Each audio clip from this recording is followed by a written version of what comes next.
O governo Lula aprovou a liberação de quase 16 bilhões e 500 milhões de reais para projetos culturais via Lei Rouanet em 2023, segundo dados do Ministério da Cultura. A cifra representa um recorde histórico e contrasta com o discurso de ajuste fiscal em curso, uma vez que a Fazenda busca receitas extras, inclusive com aumento de impostos, para evitar um rombo de 168 bilhões de reais no ano que vem. Para se ter uma ideia da explosão de recursos despejados na Lei Rouanet, a quantia disponibilizada por Lula nos últimos 12 meses é maior que a ofertada nos 4 anos de Jair Bolsonaro e supera em quase 5 vezes o valor concedido pela União em 2022, quando a liberação para projetos foi de pouco mais de 3 bilhões de reais. Consta, você falou sobre isso no seu comentário anterior aí, né? O valor aí da Lei Rouanet neste ano de governo Lula, quase 16 bilhões e 500 milhões de reais em aprovação de projetos. Chama atenção, né? O Brasil voltou, o amor venceu e, como a gente está vendo, o amor custa muito caro. Para gravar aqueles videozinhos com aquelas musiquinhas todas, para salvar a Amazônia, que de repente, imediatamente parece que já foi salva, em que pese todos os problemas continuarem, né? Desde os Yanomamis até queimadas e tudo, não existe mais, né? Então, para ter um olhar tão acurado a ponto de poder vislumbrar até girafas andando pelas chamas na Amazônia, quando o presidente é Bolsonaro, e de repente enxergar tudo meio nebuloso e não ter mais nenhuma responsabilidade do governo federal, isso tudo custa muito caro, né? E a gente está vendo o quão caro aí. Óbvio que esses 16 bilhões ficam muito concentrados na patotinha, naquilo que um certo músico chamava uma época de máfia do dendê, né? Tem uma turma que tem mais, digamos assim, participação nesse bolo, tem mais influência e canta mais musiquinhas Lula lá, né? Então, é isso que a gente está vendo no Brasil, está tudo às claras, né? O Brasil voltou significa exatamente isso. Os velhos grupos de interesse que se lambuzam na coisa pública como se fosse Cosa Nostra, eles cobram muito caro o apoio.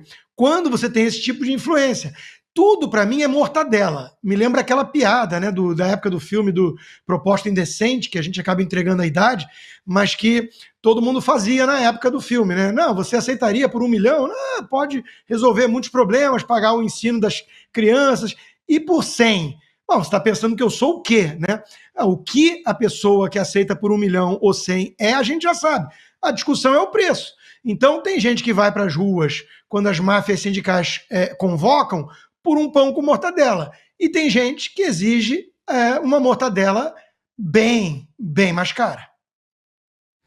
Piotr, o governo então aprovou um pouco mais de 16 bilhões aí de reais em projetos para a Lei Rouanet. Claro que ainda precisa ser feita a captação desses projetos. Nem todos os projetos que são aprovados pela Lei Rouanet conseguem a captação de recursos, né? Essa é uma outra etapa. Mesmo assim, é uma cifra que chama bastante atenção. E para a questão fiscal lembrada aí pelo Constantino, né?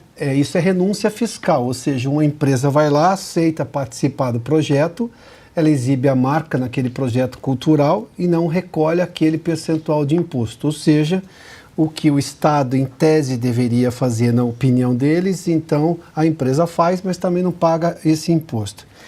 A Lei Rouanet vem ainda do governo Collor e tinha uma lógica econômica por trás dela. O governo entendeu que era preciso fazer com que as empresas enxergassem valor em patrocinar projetos culturais. Como tudo, o governo vai lá, passa a ser um indutor daquilo. Como lógica indutora, como o governo já fez em outros setores da economia, todo sentido. O governo acha que é importante, as empresas percebem que aquilo dá retorno para elas e depois o Estado sai e a iniciativa privada toca o jogo. O problema é que a Lei Rouanet se tornou um vício no país. Chegou a ponto de, por exemplo, um grande banco no país tinha lá um instituto em que ele financiava, ele tinha muito dinheiro, porque o banco recolhia muito imposto, era um grande banco, e ele passou a ser quase que o Ministério da Cultura informal. O artista não tinha que falar com o secretário de Cultura, tinha que falar com esse presidente de instituto de banco, porque ele tinha tanto dinheiro para patrocinar, ou seja, a política cultural não era do ministro da Cultura com o dinheiro do Estado. era de um presidente de instituto de banco, instituto cultural desse banco, com a visão privada. Só que usando dinheiro público, porque nesse caso passa a ser dinheiro público. Ele deixa de arrecadar impostos para a União. Presidente de instituto não é assessor de primeiro escalão de presidente como, né, um ministro de Estado.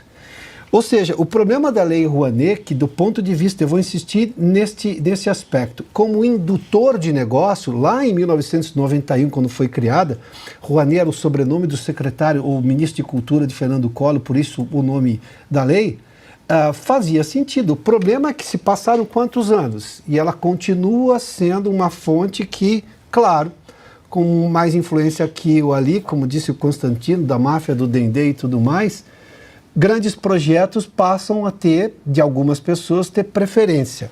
Daí vem o segundo problema. O governo Bolsonaro viu o desvio da Lei Rouanet e essa ausência de desmame do Estado e começou a fixar limite para cachê de artista. Acho que terminou com 25 mil. No começo era 3 mil, depois foi para 25 mil reais. Era um avanço da lei. Olha, vamos limitar. Daqui a pouco, se você quiser mais, tudo bem. Porque os projetos de Lei Rouanet não impedem que você também cobre bilheteria, o que para mim é um contrassenso. Se vai ter dinheiro do Estado e está financiado, vários filmes foram feitos da seguinte maneira, ou peças teatrais, o custo está pago. O que vier da bilheteria é um lucro a mais. E qual é a vantagem que o cidadão leva? Porque o cidadão está levando menos imposto para o Estado redistribuir.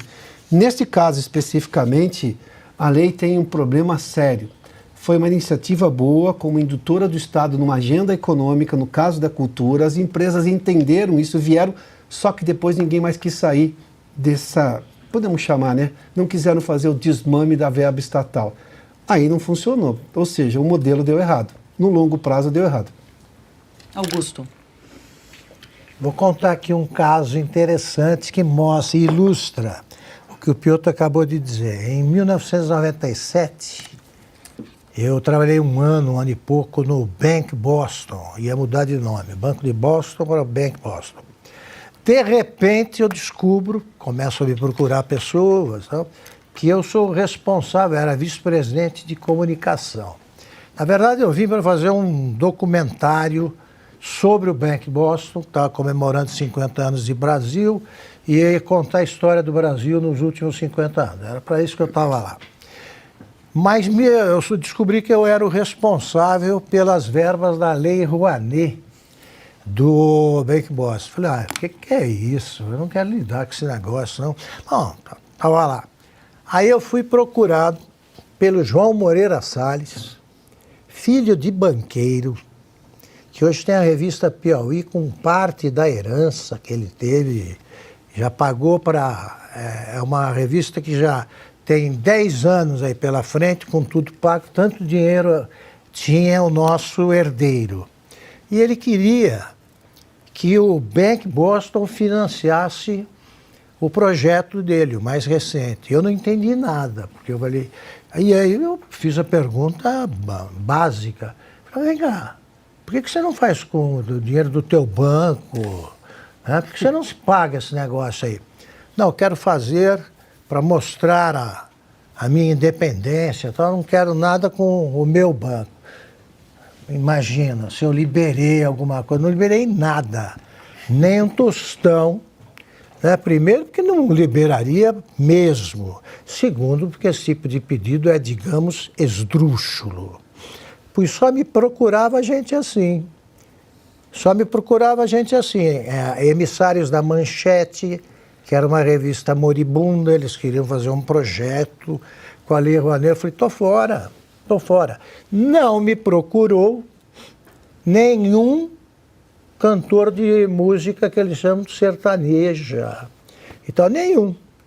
Esses fazem show, né, lotam estádios, né, ganham dinheiro e seguem a vida. Nem sabem pronunciar a palavra Rouanet.